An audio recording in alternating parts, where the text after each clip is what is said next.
And we'll let the room start to just populate here. Welcome, everybody, to this final session of the Pro Coach Basketball Summit.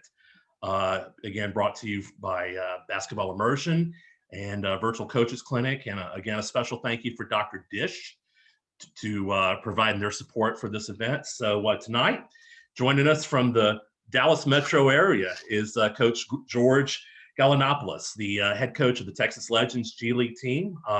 Coach has also worked internationally, coaching the Ugandan national team, and looking forward to talking tonight about off-ball movement. I know we've had great presentations during these last 3 days about movement, or actions on the ball. Now we're going to talk about actions off the ball. And so, again, if you have any questions, please type them into the Q&A box, and I'll get them over to Coach for him to answer for you. And Coach, again, thank you so much for being a part of this, and the floor is yours.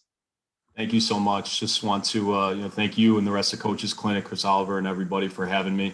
Thank you to everybody that's tuning in right now. Really appreciate the support and you guys tuning in for this. And I hope that you guys can at least take something from it out of all the things that I've been able to learn from other people as well. None of this is originally mine. So we all like to learn from each other and borrow. So hopefully you guys can take something from it. So today what we're going to talk about is impacting the game offensively without the ball. And we're going to focus on 3 aspects of offense, and specifically at the guard and wing position where we can impact the game. And that is cutting, screening, and rebounding. And we will also talk about kind of early open offense to give some context within which we can explain how we cut, how we screen, and how we rebound based on our spacing, based on our offense, and based on our offensive philosophy.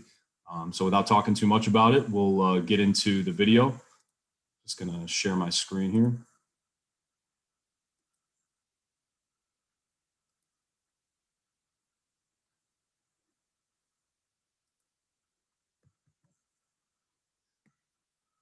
Okay, so again, the 3 principles: cutting, screening, and rebounding. Before we get into what specifically we'll be talking about in regards to those, again, we're going to preface it within the context of our early open offense. A lot of teams call this open, they call it flow, they call it pace. This is our early open offense that we want to play primarily off of misses. You can play it off of makes if you're in it, but we always are in our early open offense off of misses. Our goal here is to get the ball across half court by 21 seconds by either pushing it up the dribble or with advanced passes ahead, deep outlets, getting it across half court by 21. And the reason being we want to get it across by 21 is that we want to distort the defense. We want to take advantage of a defense that's getting back in transition and give us as much time as possible to get into our drive and kick game, to get early paint touches, to be able to hunt the shots that we want, as opposed to getting across 5 seconds later. You simply don't have as much time to find that shot that you want. Our spacing consists of 5 out or 4 out, 1 in spacing based on your personnel. And the way we describe this to our team is our early open offense is decisive, improvised play while maintaining proper spacing and timely movement. So some of the terms that I've learned from some coaches in regards to this quote unquote sort of random play is making sure that we are being creative, we're being inventive. We want players to play with freedom, but within structure, but we want them to be intentional about their movement. So it's not just completely random where guys are running around. We want them to be intentional about how they're moving, how they're screening, and how they're spacing. So we'll start with cutting. Some of our cutting principles that we'll discuss. On the baseline drive, we want an opposite slot cut. On the middle drive, we're going to want a baseline cut. And what we will show you on video is why there's a slot cut that follows the baseline drive and why there's a baseline cut that follows the middle drive. It is not just based on an automatic. A lot of it is based on the way the defense rotates and moves. Also, against the defensive stunt or a clog, that's what we call it as far as the defensive positioning, and we'll show you that on film as well. We want that player 1 pass away whose man is stunting or clogging to cut behind him. And also on the post catch, we've all seen a lot of fancy different off-ball movement and screening off the post.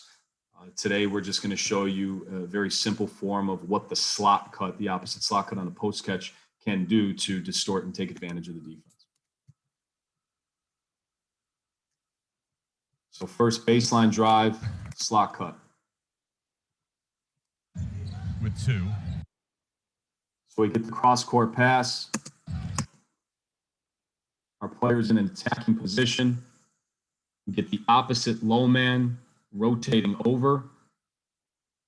And his man hovers down to cover the corner, leaving all of this space wide open for this wing player who's going to filter out slot cut to the basket. He has 7 on the day now. Big jam there by AC.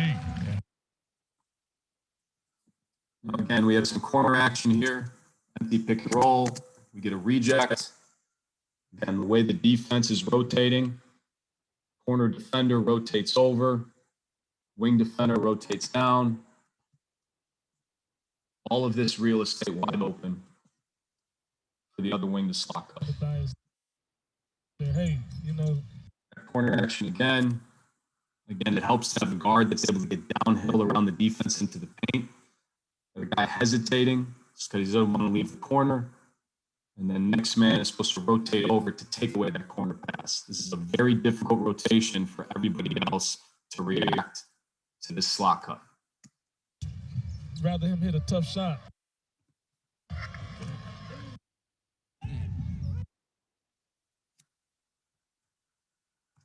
Again, we get a step-up screen. This is going to show a different rotation. Since ideally, teams don't want to leave the corner man open, this is an example of a 5-out rotation where our slot cut man on the opposite side, his defender is the one that rotates over, so they don't have to leave the corner. However, they still don't react quickly enough, still leaving all of that space. Real estate. Open slot cut. Nice dish right there. So what you'll notice as we get into the middle drive baseline cut is in order for these principles to apply, there has to be either 5-out spacing or the big has to be lifted above the free throw line. So when we get into our corner pistol action, if the big is going to set a step up or a side ball screen or a drag screen, he needs to be lifted in order for that rotation to take place. If it's 4-out 1-in spacing, that big is the one that's supposed to rotate over. So we want to make sure that the big is lifted in order to apply these principles. Running the So this is the middle drive. stuff that we've been running. See where And sometimes our early yes, open you get offense, people just like, moving it, trying to attack. We get a middle drive. And the reason why we get a baseline cut here, there's 2 reasons here. One, he sees that his man is not looking. We tell all of our guys, if your man is not looking and there is space, cut. Also, you'll see what this man does is he starts to rotate back towards the strong side. Teams are taught to take away the strong side corner 3. So as this ball gets driven middle, Mark Cuban, or you he actually starts to rotate back over that way to take away that pass, and that's why we're supposed to cut. That's what triggers the middle cut baseline. get guys that are with the Mavs to come down and you start this a pass right there. So again, we get a middle drive here. Now the big is below the free throw line. However, our player sees some real estate here. He sees that his man is not looking at him and paying attention. He drives. You see he started to lean a little bit over to take away that pass. Burrell back Wide open door. cut to the basket. Again, it's the rotation of this corner defender rotating back out to the strong side. We're declaring the strong side by driving. Fields. Burrell back door. You know, Now another principle, cut the stunt. So this depends on what you call defensively this rotation. Whatever it is that you call a stunt or a clog, that's what you want to call it to keep it consistent. Great influence of your LA Clippers. Off this middle pick and roll, Here in our big pops. impact. This man here is the one who's stunting. Love to have both of them. As he stunts, this is our automatic. great entry pass. Good slam. stunt. And that would cut that into just a Here it is from a 1-point single side. game right now. Really hard stunt from the corner. That's our automatic. Eric Holman, nice pass Wide open to the to the basket. cutting. Now this is cut to clog. So this is if somebody is in a stunt or clog position, one pass away. His hustle debut. You now with So you see here we have Jalen Horde, who last year was below a 30% three-point shooter. You have Josh Jackson, former NBA defender, understanding that, and he rotates over and is in a heavy clog position, or what we would call a clog position. Jalen sees this, and he decides to 10 cut. Now, it looks more like a go and catch, but he starts his cut. 4 or 5 And that's how he gets shooting. behind Yeah, the you see, defense. he has no problem shooting the ball. You might be one of the highest Here's another example. rated. So this would be technically clog position. He also is not looking at his man. There's in usage in the team as well. Defense. Nice find, Matthias to Bob. Matthias, and he'll bring it front court. This is a team we played that used to play really tight, high side help. Matthias, So you can see here, they're not level with their man. They're playing high side because they want to be aggressively helping on the ball. at the top, So we take advantage. We stunt the clog. gets the We cut the clog, sorry. screen from Brown. Pass down low, leaving. We're done.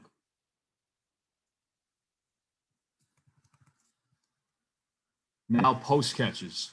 On all of our post catches, unless we had drawn up something at a timeout or we're running a specific play, we always wanted an automatic opposite slot cut to engage the defense for either an open layup or an opposite pass to the corner. We're in a pace game here. They switch. Ball goes into the post. Immediately, we get a hard cut from the slot man. Causes confusion because of how hard he cuts. Basket is the corner. Wide open three. So the pace and the speed at which we cut is also It's the three. as well. Back to Hardenstein, who was alone. So we see this early post up because we have the mismatch in transition. We get an opposite slot cut. He doesn't cut behind the defense because they're loaded back. But nonetheless, a hard cut. Engages a couple And defenders. he slammed it home, and it's a one that thrills the Goes to the crowd. weak side corner. Matthias shoots a three for Texas, misses underneath. Get a flop. They got an offensive. Now for screening, we're going to focus on the screening in transition, screening off the ball, also screening on the ball with our best shooter from this year. So this really helps, and these concepts help when you have somebody screening who is a high volume, high percentage shooter. 3 of 12. So we're 12 in a from pace the game floor, here just off a 6 miss. points. Instead of just running to the corner, our shooter decides to turn and create action by back screening this defender who's not looking. AC's leading scorer. Communicate it.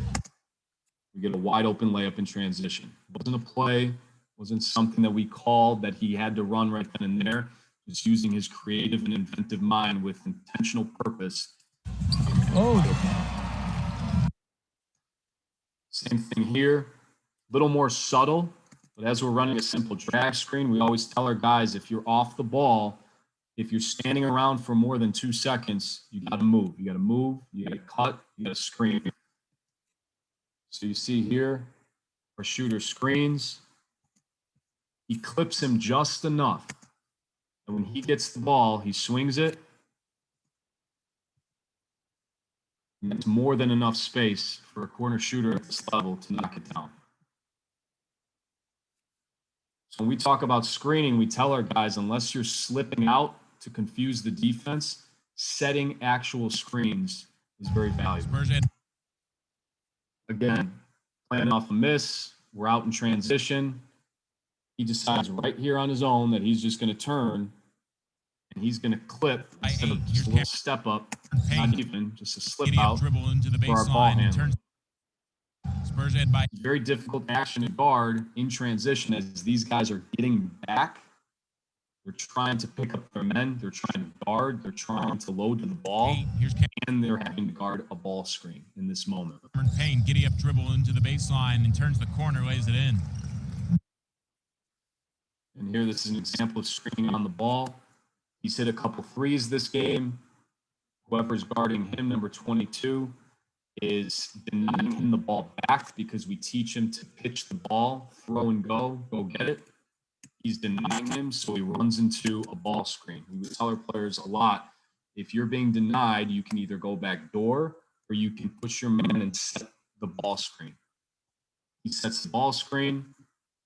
Now we have our forward who's 6'8", 230 with a full head of steam going downhill to the basket. Now for our offensive crashing. Just a few things about the scheme. We would tell our 3, 4s, and 5s to crash every time. If the 1 or the 2 were to drive, the wings would get back and the corners would crash through the elbows on shots that occurred from the top or the slots. The reason being is analytically, shots, 3-point shots from the top and from the slots, a majority of them land in the free throw line area. So we wanted our players to crash through the elbows so that they can put themselves in a position and a better chance and percentage to get a long rebound. And if they didn't get it, that momentum going through the elbows would take them back in transition. So the shot comes from the top, Back out. slot area. We have Dakota Mathias, our shooter who was screening before, running through the elbow. Ball comes to him. No good This by second Cleveland. I opportunity. thought Mathias had the best look in the corner, but High didn't take percentage it. shot. But that's a good look off the offense. We're in transition here. This is a great opportunity for teams to get an offensive rebound in transition as teams are getting matched up. Tempo. Dakota Mathias sees it, starts to jog back through the elbow. Handing off Reeves. No good. And subtle movement of jogging back in this area Reeves. No good on allows him to hunt out the rebound. And if he doesn't get it, his momentum is taking him back on the Work, right? Tim's a very hard. So also, we want to crash through the elbow on strong side shots. So what we mean by strong side shots is, we've heard the old adage, 70% of shots, of misses, land on the weak side from one side of the floor. So the strong side corner wants to crash through the elbow, That knew he had to get better, so he did the work. creating another opportunity. Player all the time. Concept here, one last one. Can't go Top from the top. We get a hard crash right through A the big elbow. Band-Aid on his leg. Yes, And what we want to focus in here as well is that our guys don't get caught up crashing underneath the basket within the restricted area. Most shots will land outside the restricted area, and these long rebounds will land. on his leg. Yes, A free throw crashing scheme that we implemented midway through the year because we were the worst free throw shooting team in the league. So when we realized we weren't getting better, we figured we might as well just rebound them. A couple different Here for the approaches here. On free throws where some of our lower percentage free throw shooters, most notably our big men, were shooting, we called it X. Whoever was matched up with only one player on the other team would get a head start, almost like a football player, and just sprint to the other side of the basket, while the other man who was being pinched by two would sprint behind him to the other side. here for the legends on the video board. So their goal is to avoid being touched, avoid being blocked out. They're not supposed to be physical. They're supposed to be quick to the ball. Before the game, for the injury report, said that Booker had a bruised humerus. Really find For example, here, people man in single coverage, 7'2" walking Keeps it to the around other here. side. So, grabs and the you rebound. know, he's a good basketball. Now, when both of our big men are underneath the basket, this is wedge. What we want them to do is we want them to get lower then the defender who's boxing them out, and we want to wedge them and push them into the restricted area so that they can get that rebound and tap it out right outside of the restricted area. So this isn't perfect technique, but it's good enough where he pushes them under the basket and he reaches up and taps it out. By having your hand up. Same thing here. Wanted to get a little bit lower with his shoulder and wedge him underneath the basket. Does a good enough job. Side as Reeves misses the free Snags throw. the long rebound. Gets it back. Brown and the foul. Take the lead to Now, in honor of my favorite team growing up and The Last Dance, a perfect example of wedging underneath the basket. And this is Game 7 in the 1998 Eastern Conference Finals, Bulls-Pacers. 5. You can see underneath here in this high-definition pic, Michael Jordan wedging Rick Smits underneath the basket. Rick Smits is 7'4", Michael Jordan 6'6". Michael Jordan gets lower than him, almost at his hip, and wedges him all the way underneath the basket perfectly. You don't want to push him and extend your arm and get the foul. You almost want to create like a little chicken wing and wedge him under with your shoulder. Pushes him underneath the basket, rises up. Which he cannot do. But Jordan Big battles four. two Pacers. That was an example of not only will, but technique as well. So that's all I got, Layson. I don't know if you guys got any questions in regards to anything. Be more than happy to answer.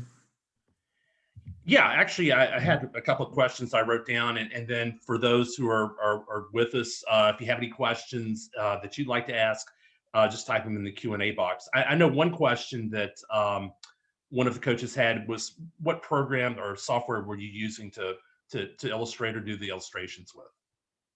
Yeah, this is DV Sport. So the Mavericks and the Legends are actually the only organization that uses DV Sport. Our Cubans an investor in it. We've had it for a long time. So we're the only ones, but they use it for replay in college football, college basketball. There's a lot of other sports. I think women's basketball, the NFL uses DV Sport, their teams to cut up film. So DV Sport is the name of it.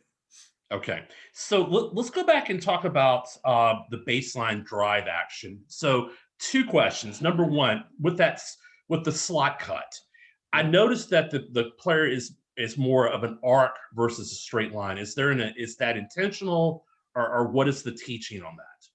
Yeah, it is not, and I should have done a better job of explaining that. But I think if you could see in all these clips, this one, for example,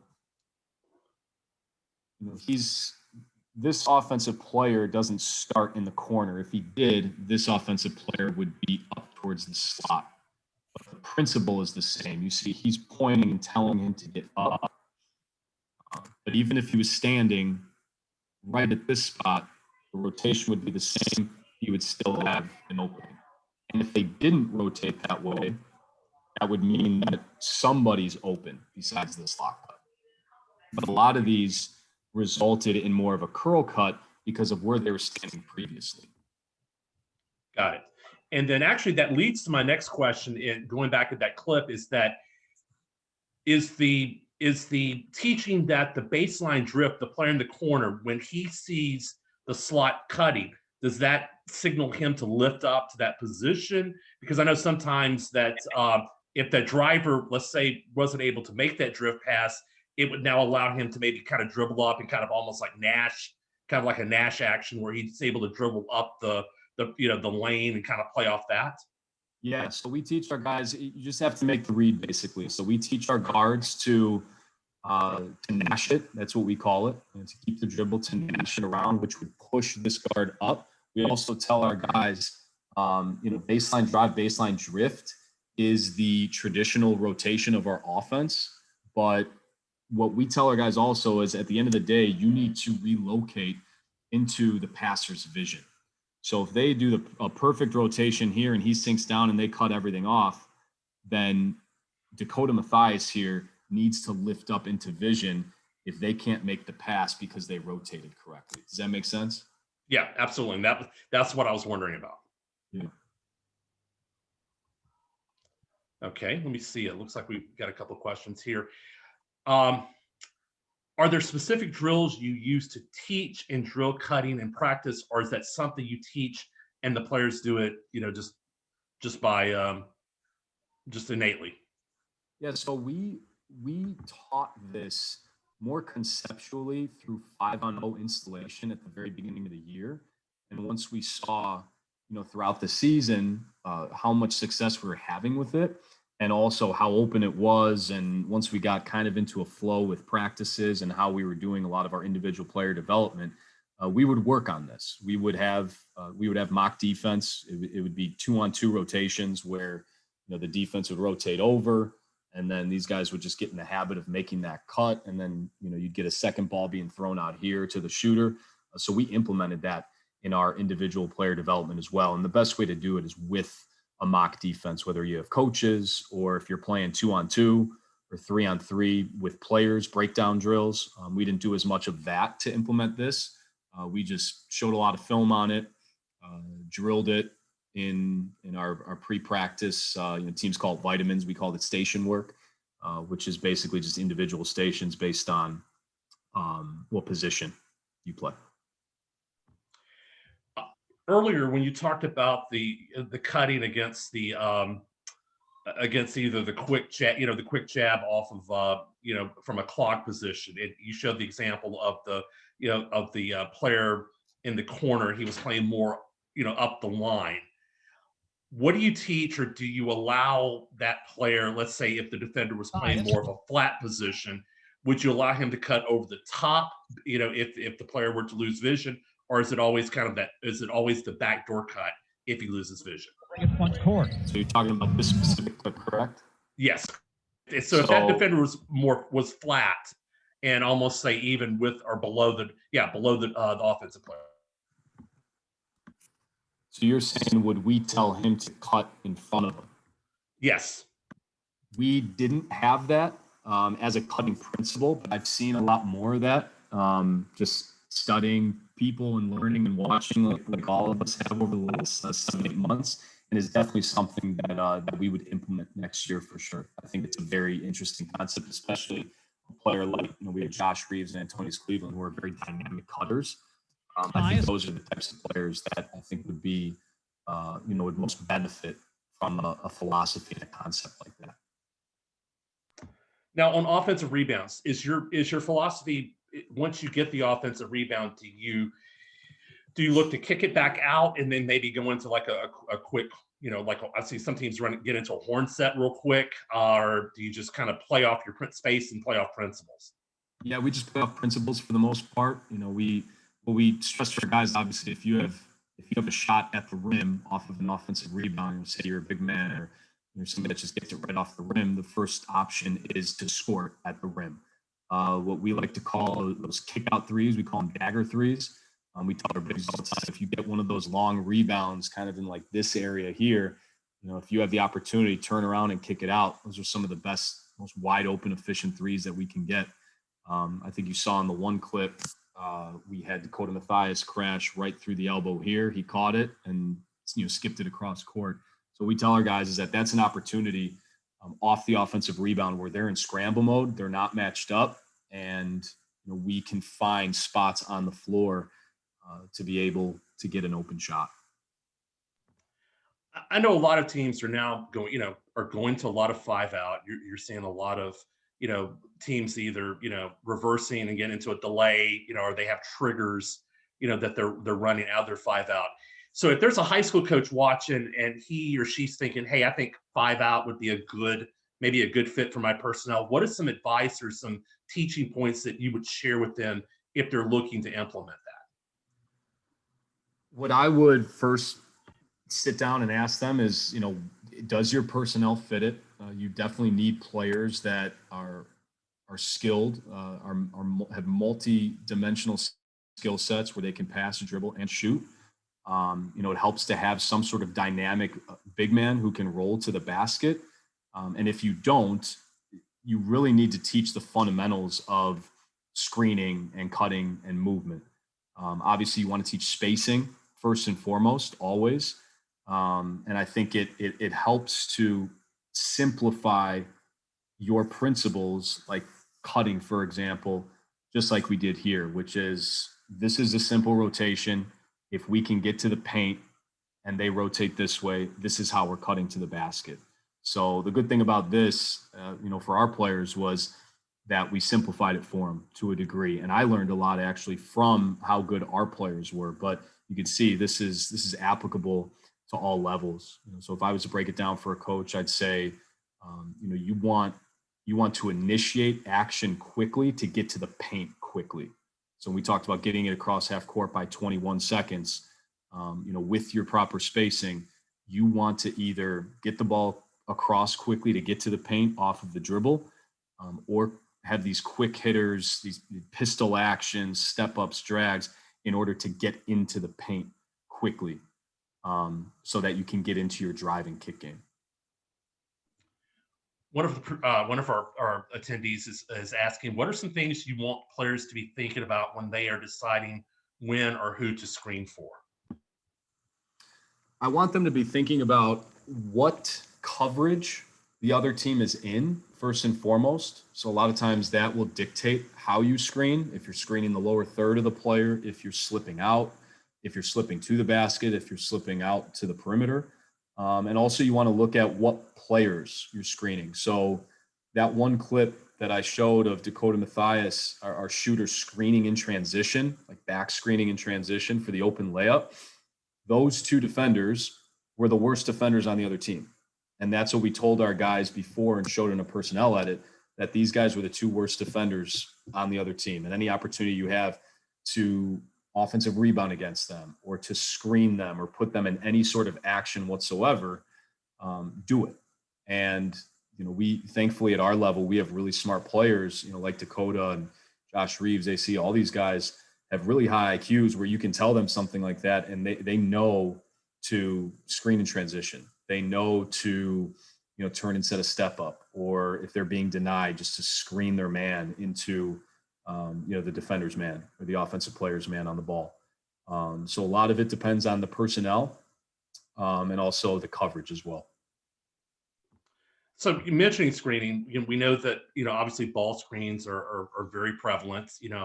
I know that, a lot of either, drags or, 77s, double drags that teams run. What are your teaching points that you like to use with your players in terms of both the ball handler and the screener when you're working on, let's say, like your drags and your double drags out of transition? Right.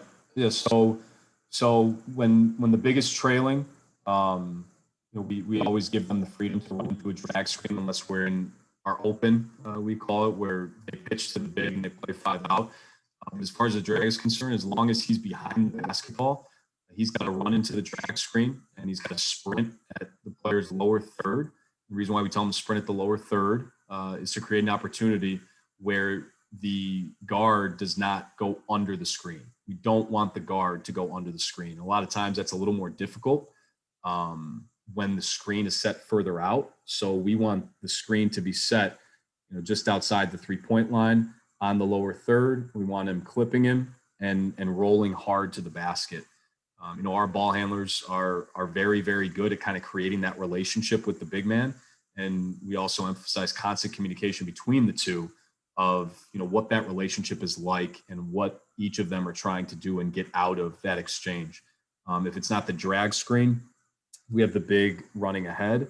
We want them to snap back and set a step up screen, so that, he's behind the ball. Obviously he steps up, and that's a very hard pick and roll coverage and a hard screen to get around if you're guarding the ball handler at that point. As far as 77s, we didn't run a lot of 77s this year. For whatever reason, we didn't implement it. We went more with our 5 out and drags and step ups. But 77, same thing. I mean, as they're trailing down the court, you always want to know who's popping, who's rolling to the basket, and how you're playing out of that action after the fact. Excellent. Any final thoughts as we kind of come to the end of this presentation? Any wisdom or knowledge? Obviously you've had an opportunity to see a lot of basketball, work for some great coaches with Tom Crean and Will Voigt, and obviously the being around the folks there in Dallas with the Mavericks organization. Any final things you'd like to share with us?